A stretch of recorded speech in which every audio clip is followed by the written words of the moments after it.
Hello friends, जैसे कि आप जान रहे हैं कि हम अपना topic modern Indian history cover कर रहे हैं। सो मॉडर्न इंडियन हिस्ट्री में हमने अभी स्टार्ट किया एडवेंट ऑफ यूरोपियंस। तो हमने पुर्तगीज़ ऑलरेडी कवर कर लिया इन एडवेंट ऑफ यूरोपियंस। तो आज हम the Dutch of topic the Dutch start कर रहे हैं। तो चलिए फिर हम द डच टॉपिक शुरू करते हैं। So first Dutch to reach Sumatra and Bantam in 1596। Basically जो पहला डच जो ईस्ट साइड में आया था उसका नाम था Cornelis de Houtman. He was the first Dutch to reach India east side from Dutch Netherland. They were the Netherlands people, you can also say. Then 1602 में इनकी ईस्ट इंडिया कंपनी का formation होता है, East India Company of Netherland. इसमें क्या करते हैं कि बहुत सारी ट्रेडिंग कंपनी का मर्जर होता है। Then United East India Company of Netherland का फॉर्मेशन होता है। इनको एम्पावर किया जाता है कि वो ईस्ट साइड में वो वॉर लड़ सकते हैं, ट्रीटीज कंक्लूड कर सकते हैं, टेरिटरी सीज कर सकते हैं, परचेस कर सकते हैं, प्लस वो अपने किले, फोर्ट्रेस ये सब भी इरेक्ट कर सकते हैं। तो इतनी सारी एम्पावरमेंट उन्हें दी गई थी गवर्नमेंट के द्वारा, डच गवर्नमेंट के द्वारा।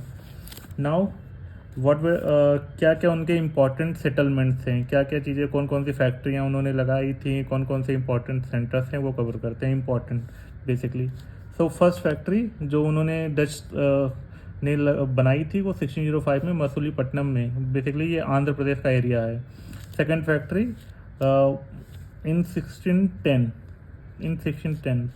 इन पुलिकैट, बेसिकली ये मद्रास का नॉर्थ वाला एरिया है। Then other factories you can say like एक मेजर हब था उनका पुलिकैट में, जिसका बाद में नाम पड़ जाता है फोर्ट गिल्डेरिया।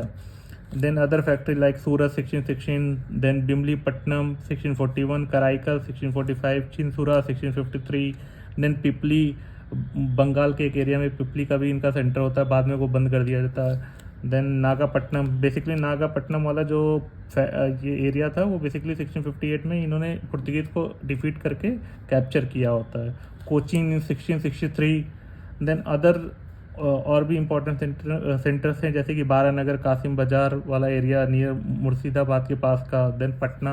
अब आते हैं हम एंग्लो डच राइवलरी पे। बेसिकली ये इम्पोर्टेंट पॉइंट्स है पुर्तगीज़ में। बेसिकली इम्पोर्टेंट जो भी है एक सेटलमेंट है वो आपको देखना पड़ेगा इम्पोर्टेंट, और ज़्यादा कुछ डच में है नहीं।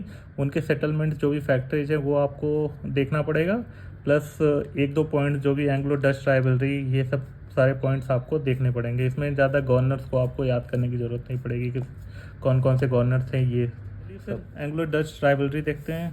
होता क्या है कि 1623 में डच मैसेकर कर देता है 10 इंग्लिश ब्रिटिशर्स को और 9 जापानीज को। एम्बोयना एक एरिया है इंडोनेशिया में, ये एरिया भी इन्होंने जीता होता है पुर्तगीज से 1605 में।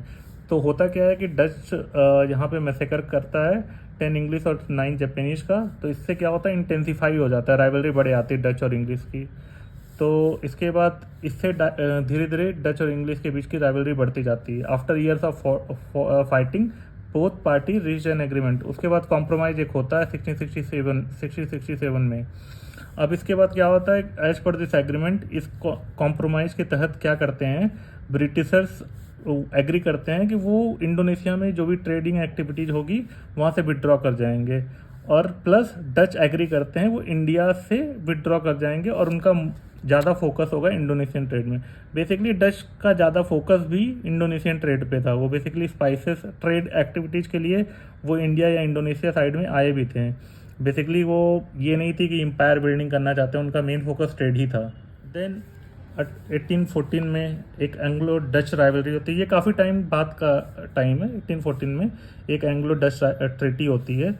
उस ट्रीटी के तहत क्या होता है कि फिर से इनको रिस्टोर कर दिया जाता है। कोरोमंडल, डच कोरोमंडल बंगाल का जो एरिया होता है वो डच के रूल में फिर से दिया जाता है as per Anglo Dutch treaty. Then 1824 में फिर से एक ट्रीटी होती है। इसमें क्या होता है कि डच अपनी जो भी प्रॉपर्टी होती है उनको ट्रांसफ़र करना होता है ब्रिटिश अथॉरिटी को टिल मार्च 1 1825 तक सब कुछ ट्रांसफ़र करके। अब इसके बाद क्या होता है कि जो भी पहले बचा खुचा एरिया भी इनके पास होता है वो भी धीरे धीरे सारा ही ये कॉमर्शियल साइट जो होते हैं वो इनका ख़त्म हो जाता है इंडिया में, अब इनके पास कुछ नहीं रह जाता। एंड लास्टली जो इम्पोर्टेंट पॉइंट्स है डच का, वो decline of Dutch in India. So basically क्या होता है कि कई सारे एंग्लो डच वॉर होते हैं, वो Anglo Dutch war basically Europe से स्टार्ट होते हैं। तो इसमें क्या होता है कि जब थर्ड एंग्लो डच वॉर होता है, वो बेसिकली सारे वॉर्स जो भी होते थे इन यूरोपियंस के बीच में, वो स्टार्ट होते थे यूरोप में, देन इंडिया में भी इनके एरिया होते थे, ये कैप्चर करके रखते थे। तो धीरे धीरे क्या होता था, वो इंडिया में भी स्टार्ट कर देते थे वॉर। तो होता क्या है कि third war Anglo Dutch war में जो 1672 से स्टार्ट होता है, 74 में एंड होता है, इसमें क्या करता है, डच कैप्चर कर लेता है 3 इंग्लिश की शिप्स को in the bay of Bengal. So इसके रिटेलिएशन में इनके बीच में वॉर छिड़ जाती है। इसके रिटेलिएशन में इंग्लिश क्या होता है, लास्टली ये डिफीट करते हैं डच को in the battle of Hooghly 1759। आप देख सकते हैं काफ़ी टाइम का गैप होता है 1759 में, इन्हें ये लास्टली डिफीट करते हैं in the battle of Hooghly में। इससे क्या होता है कि जो इनका बचा कुचा एम्बिशन भी होता है इंडिया में, वो लास्टली एंड हो जाता है इस बैटल के साथ। सो ये इंपॉर्टेंट बैटल है, इसकी डेट्स आपको याद होनी चाहिए, बैटल ऑफ हुगली। अब एक इम्पॉर्टेंट पॉइंट ये था, जो बैटल ऑफ हुगली के बाद इनका डिक्लाइन हो जाता है डच में, प्लस और भी रीजन्स होते हैं, जैसे कि ये ज़्यादा इंटरेस्टेड थे भी नहीं एम्पायर बिल्डिंग में इंडिया में, इनका मेन फोकस ही था ट्रेड। तो अगर एम्पायर बिल्डिंग में नहीं है तो वो एम्पायर क्यों ही बनाएंगे, वो ट्रेड उनका मेन फोकस था। प्लस और ट्रेड फोकस था तो उन्होंने ज़्यादातर इंडोनेशियन साइड में अपना फोकस रखा उनको। सो आप देख पा रहे हैं उनका इकोनॉमिक इंटरेस्ट ज़्यादा था, मेजर इकोनॉमिक इंटरेस्ट जो उनका था वो इंडोनेशियन स्पाइस आइलैंड पे था। और उनकी मोनोपोली भी थी स्पाइसेस में, बेसिकली ब्लैक पेपर पे और स्पाइसेस में डच की मोनोपोली होती है, उससे वो लार्ज प्रॉफिट कमाते हैं। इसी के साथ डच का टॉपिक तो हमारा कंप्लीट होता है। नेक्स्ट टॉपिक हम इंग्लिश का कवर करेंगे, वो थोड़ा वास्ट टॉपिक होगा। तो आज के लिए थैंक यू गाइस, और मेरी वीडियो देखने के लिए अभी तक के लिए थैंक यू।